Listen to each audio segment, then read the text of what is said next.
This is episode 0, but we recorded it second back in November 2021. Hello and welcome to episode 0 of By Hook or By Crook, a prisoner podcast, with me, Luke Harrison, and... Me, Michael Gilroy Sinclair. You don't often hear my full name.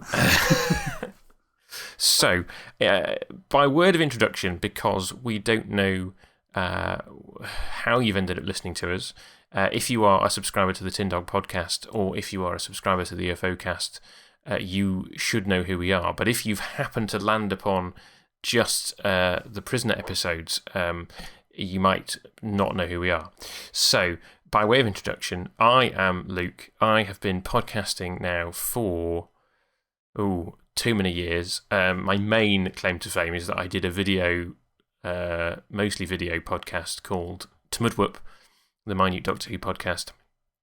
And since then, I have collaborated with Michael on the UFO cast, which was looking at Jerry Anderson's UFO. And now we're finally doing The Prisoner. And my esteemed co-host, Michael, is going to tell you a little bit about himself. Well, I'm the host of the Tin Dog podcast. I've been doing it for getting on for, 15 years now? This started, I think, during Tennant's first year. There's like 1,600 episodes. It's mainly Doctor Who, but it's basically whatever I fancy talking about. Recently, because Doctor Who's back on TV, I've given YouTube videos a go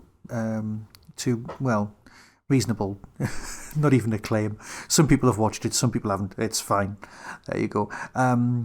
So that's what I've been doing as well. I also have written a few books and a few plays and that kind of thing. But basically, you probably know me from just talking rot about TV programs. I know considerably less than Luke about most things. But then again, most people know considerably less than Luke about most things to do with TV anyway. Originally, it was my idea. Originally, it was my idea to do a prisoner podcast, and then I promptly panicked because I went, "Oh, can we do the prisoner?" And people went, "Well," Luke went, "Yeah," and then we promptly didn't do anything about it for a year. And then some other people came along and did other prisoner podcasts, and we kind of did the UFO cast instead, which was great fun. It was. So now that the UFO cast's been and gone, where we talked about individual episodes, we thought we really, really should do the Prisoner podcast at some point. So obviously the first thing we have to do is figure out what to call it. I came up with a massive list of all reasonably terrible names. And then eventually some friends of ours said, "What about this one?" So we went, "Yeah, why not?" I think that's the truth. I think something like that. And for those of you keeping track, because we will give you some inside info as we go, this is the second episode that we've recorded, because we've already recorded episode 1, which is Arrival, which you will hear next week. This is episode 0, which is by way of an introduction. And we are going to be recording 1 episode per episode of The Prisoner, so 17. And we're probably going to do the Big Finish audio at the end at some point, if we get round to it. We are recording this at the end of November 2021. We are hoping that these episodes will be released at some point in 2022, but it just depends on how long it takes us to record them. And by way of making it more difficult, because with the UFO cast it was largely just us, so it was a case of scheduling us. This time we are inviting guests on for every episode. We have lined up most of those as we speak, and the format of the show is going to be a short interview with our guest about why they're a Prisoner fan and how they came to it, and why they've chosen the particular episode they want to review, and then we're going to review each episode.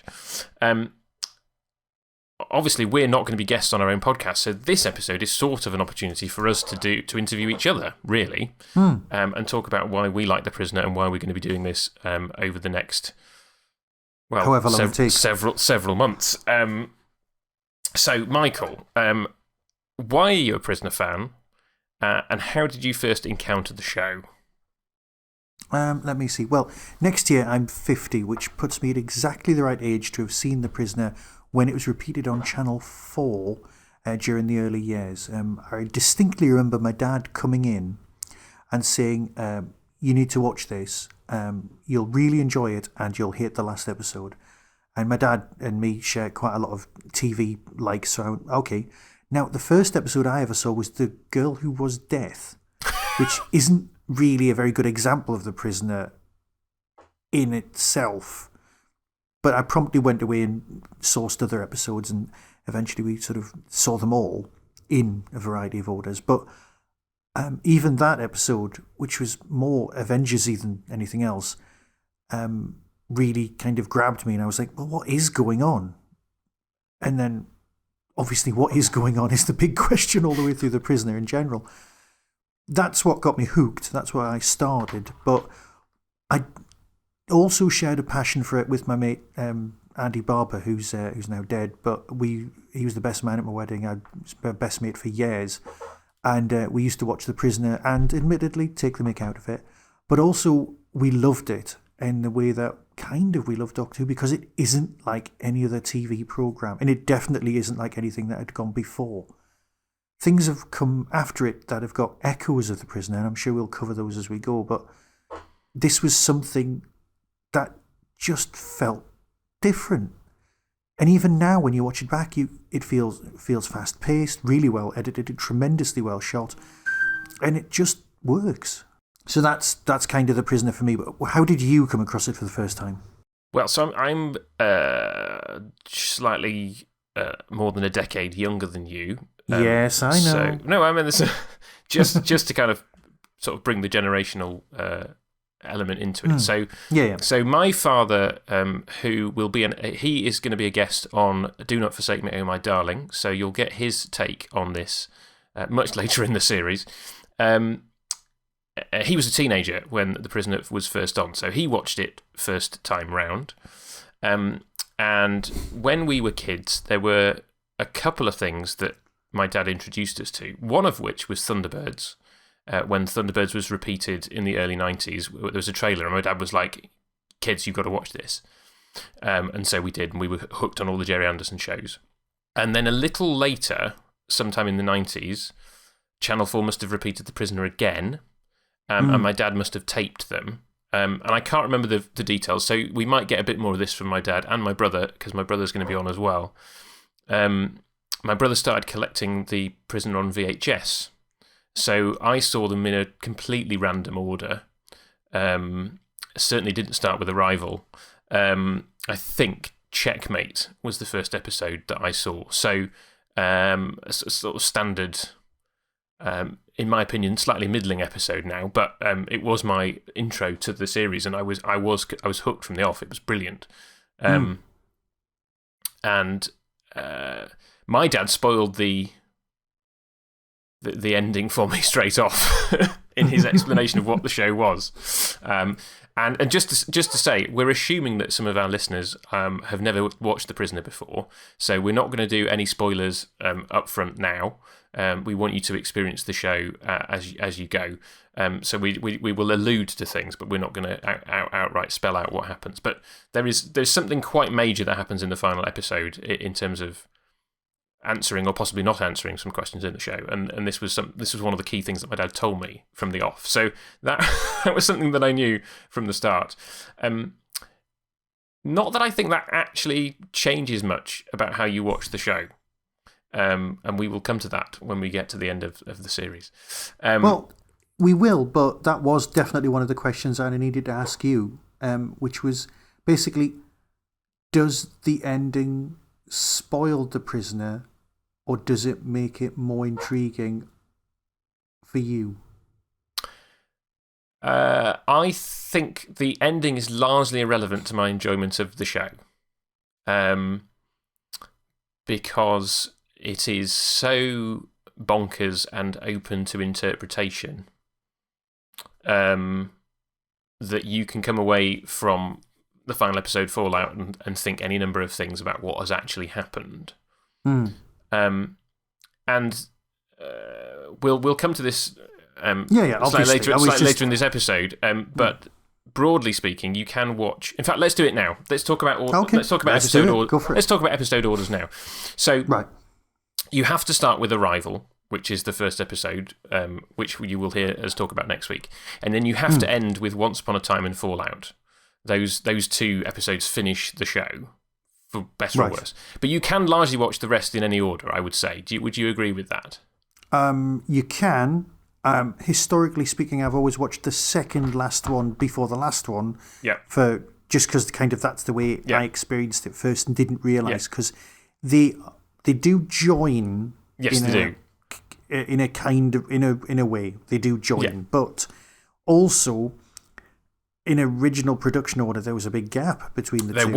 There was. So yeah, and so yeah, I've been doing the I've been reading Alex Cox's Prisoner book, and he does them in production order, which really does add quite a lot to the reading of what's going on, why it's going on, and the development of the characters and where they're going. So I must admit, when I listen to these back, I'll probably do it in that order just to see what it's like. So yeah, but that's kind of where I'm at. You can watch them in almost any order, because the first episode is a tiny squished up version of the whole series, which everything that you see in all of the other episodes is kind of alluded to or dealt with in episode 1. And then all of the baggage that affects the series from episode 2 to whatever it is at the end is almost dealt with at the end. The stuff that isn't the spy-related stuff. Yes. The stuff that's all about being an individual and all of that stuff that really drives Prisoner fans on. All that business is what's dealt with at the end. If that makes sense. It probably doesn't. Yeah, okay, right. So, anyway, in terms of release order, we are going to follow the order of the Blu-ray, which I think is also the order that's on the current DVD release, but it's been released on DVD and VHS I don't know how many times. Yeah, and even a magazine you could collect. Oh, I didn't know that. Oh, no, there was one of those bit part works. You got all the episodes of Danger Man and all the episodes of The Prisoner. And with episode 1, special gift, you got a map of the village. I didn't buy that, but I did buy the map off eBay because I wanted it for the wall. And if we were filming this in my shed, you could see it on the wall behind me. Because I do like a map of the village. Cool. I wish I had one. I've actually got one for you to give to you at the next convention next time I see you. I have a spare. Fantastic. Yeah. But yes, if you go on the Wikipedia page for The Prisoner, there are several other viewing orders that you might care to have a look at. And we are largely recording these episodes as and when people are available. So we will record in an entirely different order to the order that we release in. So it's going to be interesting experiencing The Prisoner in whatever order it is that we experience it in. But you will hear these in the order that they are on the Blu-ray. The Wikipedia page has various other orders that you can track down, but I think it's fascinating. Various people have tried to figure out the order that they should go in. There are some aspects of the Blu-ray order that I feel don't work, and we will get to those again as we go. What other reasons do you have for loving The Prisoner, Michael? I think it came to me it keeps coming back to me at various points in my life as an important thing. I've probably told this story on various other podcasts, but when I got married in North Wales. One of my favourite memories is me going to Portmeirion as part of my honeymoon and just spending the day there on a gloriously sunny day. So it affects, it means something to me on that level. There's also, the Portmeirion place as well, is very important because it's terribly atmospheric and wonderful. If ever you get the chance to visit, you should do it. But it is full of tourists, some of which aren't Prisoner fans. What's all that about? So that's great, but also it's the way it deals with. It could be a very left-wing thing, it could be a very right-wing thing, but it's all about the individual versus the state, regardless of whether you know the state is on your side or not, because the state is always out for itself, regardless of what its political leanings are. It wants to survive, it wants to keep you in your place, and whether you want to be part of that or not needs to be your own decision, and it's all about individuality, but it's also about so many other things. There's educational episodes. It's just each individual episode deals with aspects of that, and it does come across on first viewing as quite as a spy thing that anyone can just access. It's a very accessible storyline, and it's until you start thinking about it, you go, actually, this is better than everything around it, or it's different. It might not be better. It's different, and it's very much its own thing. And obviously, I've got a TV production background, and that's what I studied at university, media production, and it just speaks to me volumes about auteur theory and lots of other things that people can bang on about at university for hours. But basically, it's the individual voice of the creators. Now, normally that's to do with a producer or a writer or a director, which is what French auteur theory was all about an individual view of the world. The nearest American view would be like Orson Welles or somebody like that, somebody usually with a massive ego who manages to drive forward a project. But those things have become a lot more accessible with the rise of YouTube and things like that, because everyone's got their own vision that they can present to the world. But when things were expensive to make, that's what we were given here. And this is a TV program unlike any other, because it's almost all the work of three really focused individuals that bring everything together. And it's not just McGowan, the main actor, producer, writer, director's view. It's also the people around him, and it's just fascinating. So it just kind of draws you in. It speaks to me on lots of different levels. And also, it's quite nice just to shove on in the background, like most of us have done with Doctor Who. That's how it speaks to me. But what is it about it for you that just keeps bringing you back? I think I would agree with a lot of that. I think it was accessible enough to me as a kid. I can't quite recall exactly when I started, but I would have possibly been pre-teen. Certainly into my teen years when I was collecting it on VHS. It's one of the few things that I have owned on VHS, DVD, and Blu-ray. That shows you kind of how keen I am, and also just the fact that it was shot on film, as a lot of ITC shows were. So the ability to kind of rescan it, and it looks amazing and superb on the Blu-ray. And this is one of the things I want to talk to my dad about, because obviously my dad, watching it in 1967, probably watched it in black and white, which is weird because it's such a colourful show.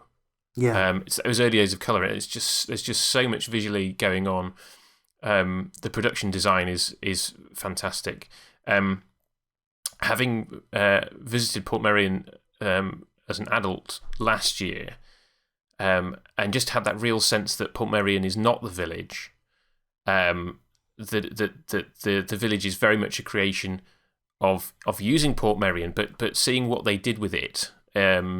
It's so clever how they made what is actually quite a pleasant place to be if you go there as a tourist into something so sinister.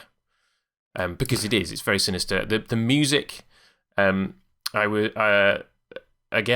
bought Prisoner music a couple of times over the years. They released 3 CDs back in the early 2000s of various bits of music from the series. Then they did another release about 10 years later. I believe they've done another one since then for the 60th anniversary. No, 60th anniversary? 50th anniversary. No, 60th anniversary. There was a 50th. No, 60s. Yes, no, we haven't got to the 60th anniversary yet. 50th anniversary, which I haven't bought because I was like, well, that's probably buying the same music over and again. But I love the music. I love the fact that they had 3 cracks at getting the theme tune right. And even then, McGowan had to kind of cajole Ron Grainer into going, no, your piece of music's too slow. Well, let's make it faster. And then the fact that the score for the episodes is yet another composer. And then there's so much library music, and yet the whole thing feels like it's of a piece, like you were saying, because of the driving vision of Patrick McGowan. And in more recent years, I discovered the weird connection. No, it's not. It's a connection that I and every other Sheffielder has with Patrick McGowan, in that he grew up there, and I hadn't realised that until recently. But there is apparently a Catholic community in Sheffield, and he and his family moved to Sheffield from Ireland as a kid, and he went to primary school there, went to secondary school there, and became an actor in Sheffield. Which is weird for me to think, I grew up in the same place that this guy did, however many, 40, 50 years before me. And he is such a captivating presence. He's not the most likeable of people. I don't think you come away from The Prisoner liking number 6. I think you sympathise with him, but he's such an interesting character that he brings you back in. And I think the fact that it does end ambiguously is something I actually quite like about it, because it's one of those things that you can come back to and go, okay, well, what do I see now? And as a 37-year-old, I'm going to see different things to what I saw when I was 13. No, that's you hit the well. The nail couldn't be any more hit on the head. It genuinely speaks. Weirdly, it just keeps speaking to us, and it keeps bringing us back. I mean, there are people who go, oh yeah, it's cult TV, usually meaning a bit kitsch or not particularly great, like The Tomorrow People or something like that. But this is cult in the sense of it actually has a cult around it. It's got 2 fan clubs. It's very rare that you get 2 primary sources of fandom, which I think's really impressive. I mean, even Doctor Who's basically got Dwas and everyone else in the world. And that's, you've got your Doctor Who, Australia and things like that. But with The Prisoner, it kind of speaks directly to him. And when they have the conventions, because at a Doctor Who convention, you get people dressing up as people from the show, aliens, monsters, characters, creatures, whatever, or just wearing T-shirts and things like that. But do you want to dress as the Prisoner? Well, not really, because he's the Prisoner, but it's great. And why did he not have a name? He's got a code name, which is like very complicated to remember, X something, and ZM73, I believe. That's but the one. I might be wrong about that. No, you're completely right. That's the one that's in Big Finish anyway. I could remember the Big Finish one, and I couldn't remember if they'd used the same one. And then he keeps, there's Peter Smith, and in the script he just refers to himself as P whenever he's referring to himself, because as in Prisoner. Mm-hmm. So Peter, there's that. But I can't think of any other TV programs where it's like, oh yeah, let's not find. Well, obviously there's Doctor Who. Let's not find out his name. But there's whole episodes called The Name of the Doctor, and they just skirt round it. They call him 6. Right now, I've got a memory, and it's one of those Mandela moments of Patrick McGowan picking up the phone and going, number 6, and he goes, this phone is number 6, and then he gets referred to as number 6 because it's written on the phone. But I watched episode 1 the other day, and that line's not in it. I also remembered the shopkeeper opening a map gigantically, like almost in a comedy carry-on way, and that wasn't there either. Now, I know there's meant to be 2 versions of the pilot, but I'm thinking I'm adding bits to The Prisoner, or I'm dreaming about it, because we're doing this, and I'm rewriting it, which is ridiculous. So it stays with you on like almost a subliminal level, which is weird, because, that speed learn thing that they do in one of the episodes, I'm actually all for. I'd quite like to have a head full of facts that I could just access randomly. Oh, I do have a head full of facts that I access randomly, much to my that is wife's chagrin. fair enough, yeah. Yeah. It'll pass with age. Don't worry about it. Yes, and obviously that episode does pick apart the issues with that kind of learning, doesn't it? I had a thought there and it's gone. It's all right. Right. One of the other things that I like about The Prisoner is how unsexy it is. You're not wrong. Because you wouldn't, and in fact, when they remade The Prisoner, in what now, 10, 2006? 12 years ago, which I don't plan to revisit ever because I didn't enjoy it. See, I've bought it on Blu-ray just in case we do get round to it, but I've not watched it yet. Part of my recollection of that show is that there was an ongoing kind of like plot going alongside him being in the village, which was basically him having a one-night stand with this woman played by Hayley Atwell. And I might have got that wrong, but there was a distinct element of that going on. And Patrick McGoohan famously turned down the role of James Bond because, on moral grounds, as far as I'm aware. That's what it seems to be whenever you read about it. It's always skirted over as if you already know these facts, and you're like, no, tell me more. What I do, there is a story about Danger Man as well. So The Prisoner is a sort of spiritual successor to Danger Man, in that lots of people think that because he played John Drake, the secret agent, in Danger Man, that he's playing the same character in The Prisoner, but that's never confirmed. And you do have a crossover of at least one character from Danger Man into The Prisoner in the form of Potter. But anyway, that's all by the by. The story goes, and I'm sure people who are better in the know will write in and tell me that I'm wrong about this, but the story goes that on the first episode of Danger Man, in the mould of James Bond, after the story is finished, he ends up in bed with the woman of the week.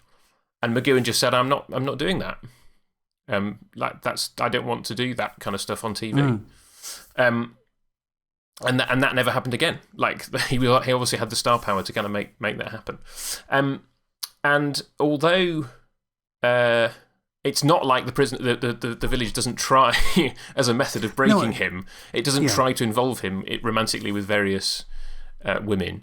He never falls into that.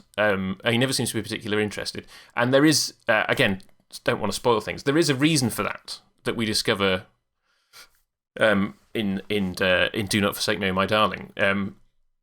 We kind of discover the reason for that. And it's one of the things that I appreciate about the show, that you have this, this moral hero. It's almost like the show takes the road less travelled as well, because it's not something... I suppose there is and there isn't sexual chemistry between Steed and Mrs. Peel. I'm just thinking of a spy TV programme that's of a comparable time that has weirdness going on. Right, but there is and there isn't kind of chemistry. There is if you want to see it, and there isn't if you don't want to see it. But in The Prisoner, there just isn't. It's like it's a major point. They send in the Alex Cox books, he refers to as the sexy French maid, and I was like, which character is that? And I'm going, oh yeah, the housekeeper, right? Because obviously I'd not read that. I'm thinking, Alex, you need to calm down now. She's just been sent to clean the house. And we think, okay, let's leave it. But I think is she number 66 or something? She's got the same badge number as the shopkeeper, which you can only see on Blu-ray because he actually changes badge halfway through the scene, which again you can only see on a gigantic telly. But she's there, and then there's Cobb's mistress, who's referred in the script as woman, which is ridiculous. But we can deal with all of that business as we come to it. So we'll talk more about that next week. There's a lot of female characters. We've already recorded. True. There's a lot of female characters in this, loads more than you would expect. It's kind of comparable to Blake 7, where you just go, oh yeah, look, there's a woman doing a great part. That may have been written for a man, but nobody cares, and it's great. There should have been more women in it, but it's 1967, 66? Yeah. But that's what I like about it. That apart from when the plot requires it, and it doesn't happen very often that they try and get somebody to seduce him. But largely, they're not there as sex objects, which, let's face it, this is a criticism we had of UFO. That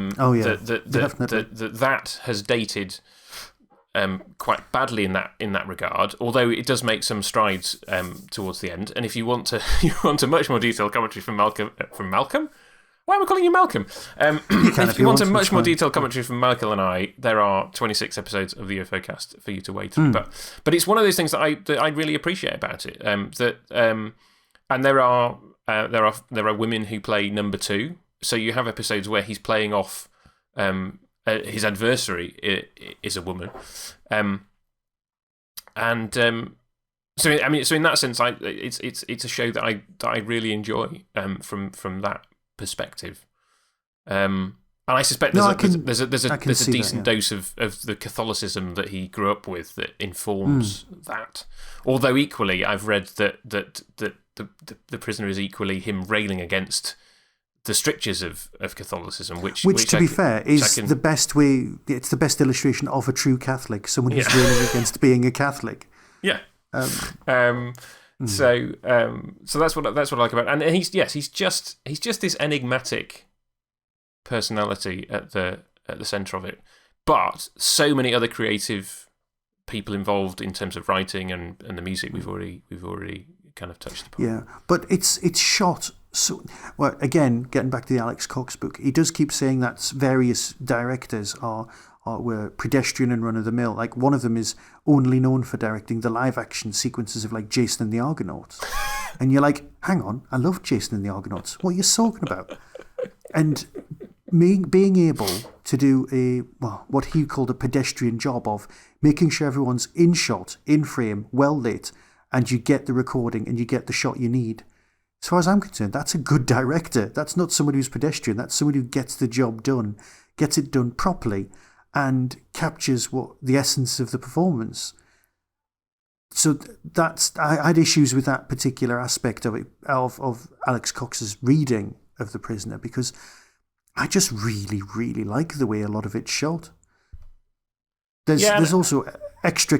I think the thing that's important as well that we really haven't touched on is that apart from The Prisoner, the bloke who runs the surveillance area and the butler, they're your only three cast that's in every episode or most episodes. Well, no, and even the guy who runs the surveillance area, I think in my mind you tend to think of Peter Swanick, the bald guy, but actually there are any number of people that play that role throughout the series. Right. My reading of that was that they were on different shifts, but yeah, you're right. Well, yeah, no, I think that's probably true because again they come back. But yeah, there's plenty of episodes that he's not in and that someone else is playing the supervisor role. Right. So because everyone changes so much, the village, whoever's running it, and really as it's dealt with in the program, it doesn't matter who's running it. It's just the fact that it exists. Is the other character. So there's the village and there's the prisoner, and that's it. Everybody else is interchangeable. Yes. Can be swapped in and out because of the nature of the show, which is unheard of. Yeah. Well, I mean, yes, it's testament to that central performance that he is the thing that you keep coming back for. So perhaps even when we look at it, we think, oh yeah, it's fine. We'll come back to it. But you do. It calls you back every few years. You go, you know what, I'll just watch The Prisoner again. And you might not watch every episode, but you'll watch a couple and you'll go, yeah, it was as good as I remember. Yeah. There's not a lot of TV shows can do that. Yeah. Yeah. And I think it's worth being honest, though, that there are episodes that we both dislike. Yes. I think that's true to say. There are fair enough. There are some that are a bit duff. And sacrilege though this may be, I tend to enjoy the ones that Patrick McGoohan himself wrote somewhat less than a lot of the other ones. Yeah, no, that's fair enough. And, well, also, I didn't realise until much later how many different pseudonyms he has for writing and directing the various episodes. I guess to perhaps get away with the fact that so much of it is him. Well, he didn't want it to look like an ego trip. Yeah. Despite it being an ego trip. Yeah. Now, I have one big question, which we no doubt we'll get to. But do you know why Alexis Canna has his name in a box on all the credits that he appears on? No, but hang on. This is it similar? Because that used to happen on film posters as well. It's probably a contractual thing because. Well, it probably is, but some people have got. Was it and before their name, so that they always come last on the credits, and it's and whatever. And it's certain actors or performers or directors, and it's always and such and such. If you look at old posters and the opening credits of films, I think it was always and Gene Hackman. Yes, basically, if you've got the lead actor who comes first or actress who comes first, and then the kind of famous supporting artists go with and at the end of the list. And everybody else who's less important just gets bunged in the middle. But Alexis Canna's name in a box, I have no idea, because it's the other thing I'm familiar with him from is UFO, and he doesn't get any special treatment on UFO. So I've always wondered, why is his name in a box? No doubt we will try and investigate this. By the time we get to Living in Harmony, and he's briefly in the girl who was death, and Fallout, we will perhaps solve the mystery of why his name's in a box. Are there any other questions that you have about The Prisoner that you hope to answer this time round? You know what? I think I'm just in it for the ride, really. I've built this podcast up to such a big thing in my head because it's been banging around in my head going, I want to do a great job of it. I want to know what we're talking about. I want to know all the characters, the actors. I don't just want to be floundering like I did in some episodes of UFO where I'm going, oh, that person was in such and such.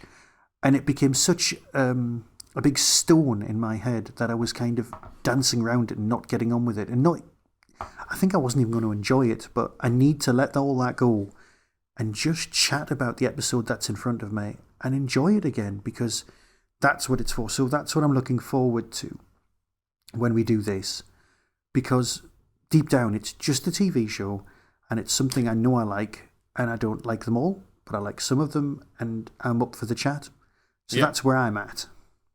No, I think it's a great place to be. And I think it's part of the reason why I certainly wanted to get guests on, so that it's not just the two of us chatting, but that we get, hopefully, if there's an episode which we don't particularly enjoy, or one of us doesn't particularly enjoy, you've at least got a guest advocating for why it's good. At least I'm assuming that. I mean, some people may well have chosen to come up for an episode to talk about it because they want to talk about it. And they just want to rant. And they want to rant about it. I don't know. We will find out. We will. We've got an interesting roster of guests coming up. Very much looking forward to talking to each of them. And as we said, we've already recorded next week's episode, so we know how that conversation went. And that was a lot of fun. Do we have anything else we want to talk about before we wrap up? Historically speaking, just so that anybody new listening, the way we used to finish the UFO cast was to discuss people who were also in Doctor Who and The Prisoner. Well, if you want to know if they were in UFO and The Prisoner, then listen to that. Yeah. But I think, just for new listeners, we'll be definitely discussing where have we seen them before. Now, historically speaking, Luke's much better at this than me, but that's fine. I'm quite willing to play along. Yes, I mean, we kind of did it the wrong way around last time, in that I would do the research and go, which Doctor Who actors did you spot in that episode of UFO? And you'd be like, I don't know. Was it the bloke inside Third Dalek from the left? And you'd go, yes. Yes. I mean, I can confirm already that we missed one in doing Arrival. So that I'm going to warn you now, if you're kind of going to get to Arrival next week and you go, oh, there was that tiny bit part that Luke didn't spot. I know, and I will rectify that mistake when we do the following week, because he's also in that. Because there are various kind of tiny, small parts that crop up again. And we will also be commenting on like other actors, like the actors that play number 2 are always worth talking about. And where we've. I also want to discuss as we go whether the prisoner is Danger Man or not, or if he's not, what job did he have? I'd like to do that as we go. Well, that's the other question. Have you ever watched any Danger Man, Michael? I've seen 2 episodes a long time ago. Ditto. And it was kind of James Bondy, not quite up to Avengers standards. I think there's a couple of episodes on the Blu-ray. I've seen those because they're the ones that refer back to that are a bit influenced. They use the same location. So they do come as a gift as part of the Blu-ray box set. So those ones I've definitely seen. So we can discuss that if we want. I'm pretty hey, it's our show. We can do whatever we want. We can do what we want. I mean, to me, it doesn't really matter who he is. That's largely irrelevant to the outcome of the show, and it's largely irrelevant who runs the village. As you said before, it's one of those questions that is left ambiguous. Just the fact that like everybody who pretty much everybody who is involved is British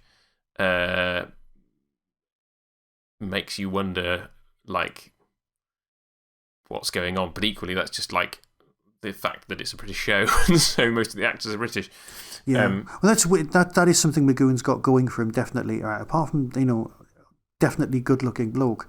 he's got a voice that is, it's not even mid-Atlantic, it is American, it is Canadian, and it is British, and it is Irish, all at the same time. Yeah. Yes. So the guy gets to play, where's he from? He's from everywhere. Yes. Where they're going to sell this to. And certainly that's one of the things that counts against him being John Drake, because as John Drake, he sounds a lot more American. Right. Yeah, that makes sense. Whereas number 6, he's like, well, yeah, what is that accent? And it's a product of the fact that he was born in America, did some growing up in Ireland, did some growing up in Sheffield, had a stage career around the UK.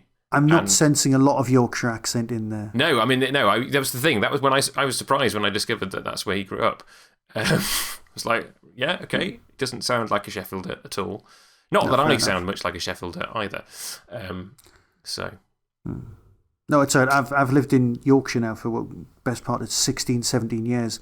And people ask me which part of Ireland I'm from when I'm from Newcastle upon Tyne. They have no idea. It's because I don't sound like Jimmy Nail, but you can kind of tell where I'm from. Oh, you're very clearly a Geordie, Michael. You're very clearly a Geordie. Well, we'll get back to you on that one. Yes. So I think that's probably enough. I think it is. Introductory waffle. We will see you again next week with Arrival, and our guests will be Stephen and Erica, who, if you're Prisoner fans, you will know from In the Village, which was their Prisoner podcast from about 4 or 5 years ago. You might know them better for the Doctor Who podcasts that they are on, Radio Free Skaro and Verity, and their own podcast, Lazy. I mean, they are just podcast central. So they will be joining us for next week. Oh, at one point I do call them monsters of podcasts. I meant to call them giants of podcasting, but my head just completely got messed up. So can I apologise now for something that you've not heard? Why would I call them that? I'm a fool. But yes, do please comment wherever you are hearing this, whether you're listening to it on YouTube, whether you're listening to it on your favourite podcast app. Head over to, because this will be hosted on the UFOcast website, so head over to ufocast.co.uk to comment. We'd love to hear what you think of our podcast, and please do join the discussion. Let us know why you love The Prisoner, and in subsequent weeks, let us know what you think of each episode as we go. Michael, you have had the most appropriate sign-off on your podcasts for years for a prison podcast. I guess it's time for me to say, be seeing you. Be seeing you.